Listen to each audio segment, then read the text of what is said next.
Good morning from Bloomfield Bell Tower.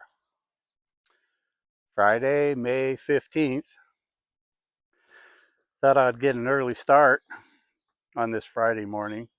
We're going to have our regular work day on Sunday and then also take one weekday and the Memorial weekend to finish cleaning up the cemetery.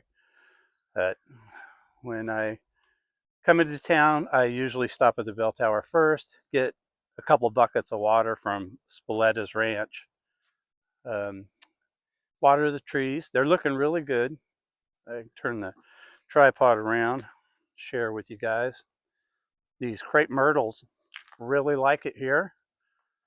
And first of all, there's the banner that I have at the bell tower for the Bloomfield Cemetery Well and Irrigation Project, which is going really well. I am so grateful for all of your participation in making this project happen. It means a lot to me, and obviously it means a lot to you too, folks. So I'm so grateful for your help. Could not do this without your support, and I'll certainly keep you updated. We have a few plans just based on the funds that we will have available. We'll have multiple plans in play, and whichever plan we go with at the beginning, the plan is adjustable later on when additional resources are available, that we can include greater portions of the cemetery in the watering. But for the time being, we're going to focus on the main entryway, the road that goes up the hill, also the two roads that run south and north.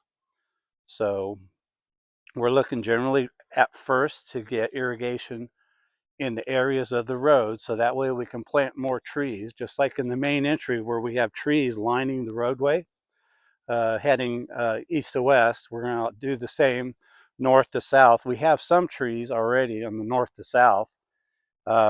However, when we originally planted them, keeping everything watered was a challenge at the time. We were loading garbage cans in the truck and get to the top of the hill and then just gravity flow it by siphon. So as a plan comes together, and when we start trenching, it'll be summertime when we do the trenching, because the cemetery looks so healthy and presentable when everything is green like it is now. So we'll do our heavy work during the summertime when everything is dry, uh, including some of the restoration of the larger stones where we have to bring in heavy equipment to get things upright. So that's the plan, and then I'll also post an aerial shot of how things are going to be laid out. There's a tree, a eucalyptus tree, in the northeast corner of the cemetery, and a kind of a half plot that has no burials in it. We're going to have to remove that eucalyptus tree, which Bill Myers, the neighbor, his property is right next to the east side of the cemetery. He's been wanting that tree removed for some time, so we'll work with Bill to get that tree out of there, and then we'll take advantage of the space that it will create for this irrigation project. Also, we've been looking for a container where we can store tools. So that spot in the northeast corner is a very good area. Uh, it's not very visible, easy to camouflage. It's an area that it would be easy to work with to make things, to really give it good curb appeal. Anytime someone's walking through the cemetery, it'll look like a very professional working area for maintenance and such. So the water project and this structure will all be in that corner. It'll look clean. It'll look very nice and professional. And from that point, the water control valves, the tank, the pressure pump, auxiliary pump, all of that material will go in that area. And control valves and pipes lead out from there down the roads down to other utility boxes, and that can be upgraded once more resources are available to do that. And we're not looking to do the whole cemetery in terms of irrigation on plots, designated plots, but more so the general areas. If we can keep those green and healthy, and there add more vegetation, bushes, trees, that would be the goal. So trying to find a balance between making it look nice year round, with a reasonable expense for electricity, and the satisfaction of being able to plant trees and have them do well up there. We have like 24 trees that we planted over the last 25 years, and we've probably lost 6 along the way. Half of those got replaced. So anyway, I'm going to water here at the bell tower and then get up the hill to do some trimming. Unfortunately, I broke a spindle for the front tire on my tractor, so I have the parts ordered, but they take about a week to get here, unfortunately. So I'll be doing a lot of handwork up at the cemetery. Dale will be bringing his tractor out, and since we've been on top of the maintenance, there's not that big a need for 2 tractors to maintain to a Memorial weekend. So the 1 tractor will suffice. And usually it's the string trimming and the pruning and all those things that consume a lot of time. So it's good to get a jump on that. And I'll also be repairing the headstone that Ken Dusick graciously created a base for, to make sure that headstone will survive for a long time to come. So I'll get the top part of that cleaned up and glued back on. It'll be really nice to have that stone done. It's been down for such a long time, and that's Sam Key's wife. So she was the first of their family of 4 to be buried up there, and then Sam, and then their 2 sons. The husband and 2 sons did not get headstones, but they, in newspaper articles, the obits, it's confirmed that they are buried there. I don't know if they are to the south or to the north. I always have hope that the story will play out over time. It's the clues to some things just come out of the blue sometimes. So I'm always open to the possibility that the story will come around somehow, some way. It's funny, just be optimistic and hopeful, and a lot of times it just works out.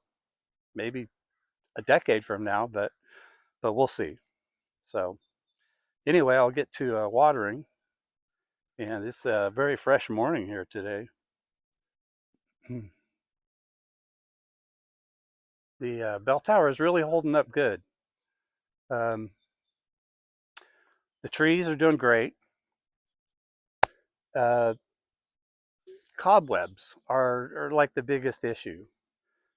So often, I can bring a broom and sweep them off of the eaves and around the sides here. If it can show, you can kind of see up there of cobwebs just under the roof line, and then under the benches. So when Dale and I first cleaned up the bell tower, we ran a water line down to Spoletta's barn. Lynn Spoletta is very gracious at letting us utilize her water, and so appreciative of that. But at some point, I know we'll probably have to power wash the structure and the fence once again. It cleans up really well, and the pecan stain that I put on it seems to be doing a great job. It's all pretty happy. So I was going to bring an extra flag today, but I now realize I forgot because I'd like to put a flag up. I have two in my truck. One's a 5x7, the other 4x6. 4x6 goes here and up at the cemetery. So anyway, plaques are doing good. I'm glad to see, they've been through, I guess it's been a full year cycle now of exposure. So I'm glad to see those are holding up nicely. And it's satisfying to know that we're finding solutions, to maintenance issues, to the well-being and longevity of it. These trees, I'm confident that the root base is going to be small enough that it won't hurt anything here at the bell tower. The trees are, they won't flower for very long because the climate here in Bloomfield is very different than, say, the valley. So these will get flowers on them, probably only in August, um, maybe for like 2 months or so, but it should be beautiful. And the trees and the crepe myrtle bush here, but you can see everything has rich color. It's doing well with the watering that we're doing on it is sufficient. And then once the roots get established, and maybe just watering when it's really hot. These trees in the back here need a little bit of pruning, some weed pulling. I also like to kind of fluff up the ground cover so it looks fresh. And I have talked with Lynn Spoletta about, let me show you these flowers on this tree.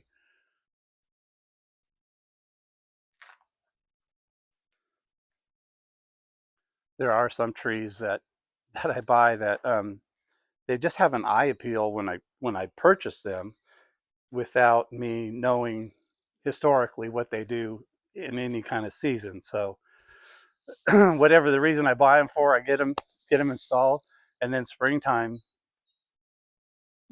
nice things start happening that I didn't know would happen, like this flaming one here, with these leaves that are all different, multicolored.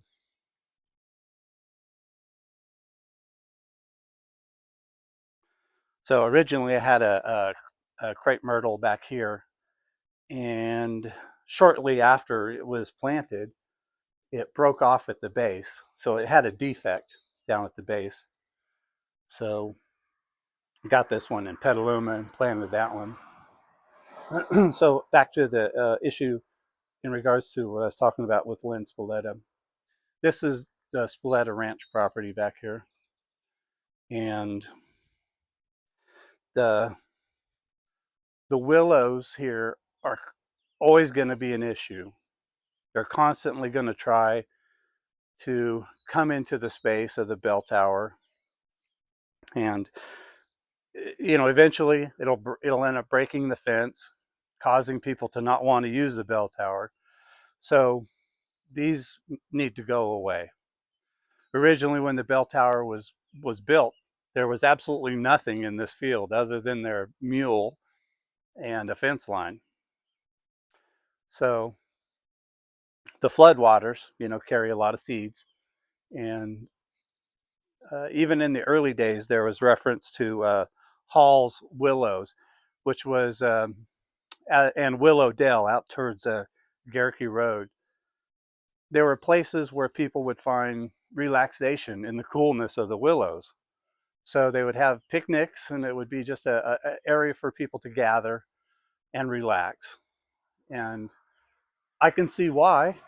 If something like this was managed and there was a grove in there, I'm sure it would be very peaceful and relaxing and cool, in the summertime. So, but for now, the willows and the blackberries, they grow so fast and so intrusive to a structure like this In order to preserve it, we got to get rid of those. So Lynn has given me the okay to go ahead and do that. So when we get on the other side of Memorial and 4th, and we get some time freed up where we can start focusing on this project here. In addition to the water project at the cemetery, there's I made a post some time ago about Horace Lamb, the first postmaster of Bloomfield, and when he passed away in 1867, his family donated the front half of the cemetery. So the land was donated, and then it was divided up into 32 plots. A map was created, and in plot 1 was the Lamb family. So that plot right now is occupied by Hollis Hitchcock. I don't know where Horace Lamb officially is buried, but according to the map, he was supposed to be where Hollis Hitchcock's plot is. So, but there's a vacant area right behind Hollis Hitchcock. So it's possible those two got switched. Horace Lamb's daughter, one of his daughters, passed away prior to Horace's passing. So while the land was still in the possession of the family, his daughter passed away. They did have a family plot. When Horace passed away, he was buried in the family plot. And then Horace's son passed away in the early 1900s, and he was brought back to Bloomfield to be buried in the family plot. So we got 3 of the Lamb family members in the family plot. The only option is they're either buried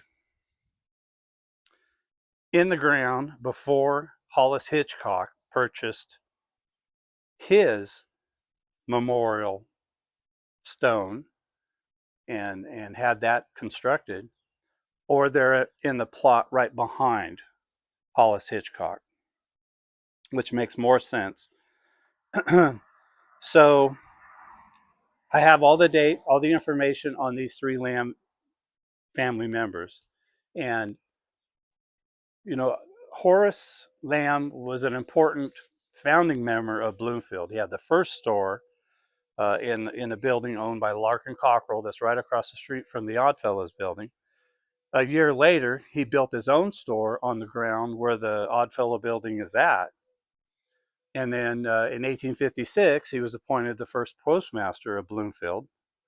So he's an important man in the founding of Bloomfield. And he's worthy of having a memorial stone. So Dale has this huge slab of marble that we're getting cut into 4ths. We're going to utilize one of those sections to have a headstone made for the Lamb family, for Horace Lamb, and it'll say on there, it'll give his name, his dates, and also the fact that he was the first postmaster of Bloomfield.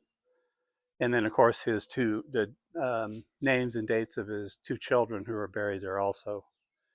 So that's another project that we have planned, is getting that done. Obviously, that's involves more of subbing out stuff and getting that done. So, we got a few projects going, some short term, some long term, but all in the big picture, very manageable, doable, and satisfying. Once we see the results, how it's all coming together, and I like to think that's how things get done. From the beginning of this town, people had an idea, they put their plan in action, and the results shown for themselves.